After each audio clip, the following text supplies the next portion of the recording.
வாழ்க வளமுடன். குண்டலினி யோகத்தை ஏதோ மற்ற வித்தைகள் போல கற்றுக்கொள்ள முடியாது. குண்டலினி என்ற உயிர் சக்தி ஆற்றல் யாரோ ஒரு சிலருக்கு தானாகவே உயர்ந்து எழுவதுண்டு. என்றாலும் கூட அவர் யோகத்தில் உயர்ந்திட வழியில்லை. மேலும் பலவித சிக்கல்களை பிரச்சனைகளும் அவருக்கு உருவாகும். நீங்களாக ஏதேனும் மந்திரம் சொல்லி ஆசனம் மூச்சு பயிற்சி செய்து உங்களுக்கு தெரிந்த எத்தனையோ முறைகளை பயன்படுத்தி குண்டலினி சக்தியை எழுப்பச் செய்ய முடியும் என்பது உண்மையே. ஆனால் அதனால் என்ன ஆகும் தெரியுமா? பார்க்கலாம். சாதாரணமாக குண்டலினி மூலாதாரத்தில் இருப்பதுதான் சிறப்பு. இயற்கை அப்படித்தான் அமைத்திருக்கிறது.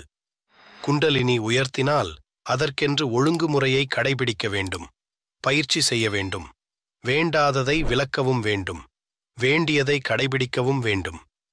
சிறுபிள்ளைத்தனமாக நானும் முயற்சிக்கிறேன் என்று செய்யக்கூடாது. அதனால்தான் பதஞ்சலி முனிவர் அஷ்டாங்க யோகம் என்று வகைப்படுத்தி குண்டலினி யோகத்தை முறைப்படுத்தினார். நிச்சயமாக குருவின் துணை, வழிகாட்டல், உதவி வேண்டும். முக்கியமும் அதுவேயாகும்.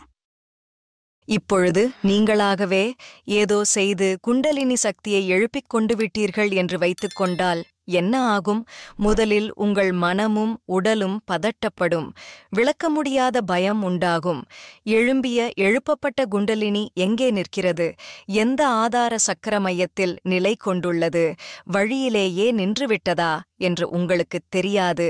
அப்படியாக நின்றுவிட்டால் உங்களுக்கும் மனதிற்கும் உடலுக்கும் பொருந்தாத பல தொந்தரவுகள் வந்துவிடும்.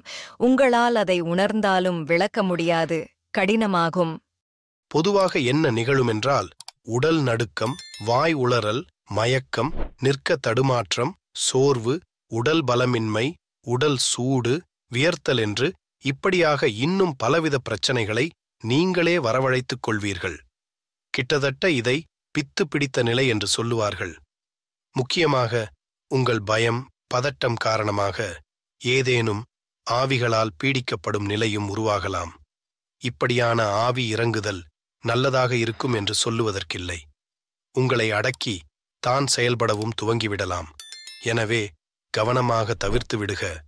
வாழ்க வளமுடன். வணக்கம் அன்பர்களே. வாழ்க வையகம், வாழ்க வளமுடன். வேதாத்திரிய சேனலோடு இணைந்து கொள்ளுங்கள். உங்கள் உடல் நலம், மனவளம், உயிர் வளம் பெருக்கிக் கொள்ளுங்கள். உங்கள் வாழ்க்கையையும் பொருளாதாரத்தையும் உயர்த்திக் கொள்வதற்கான வழிகள் இங்கே சொல்லப்படுகின்றன.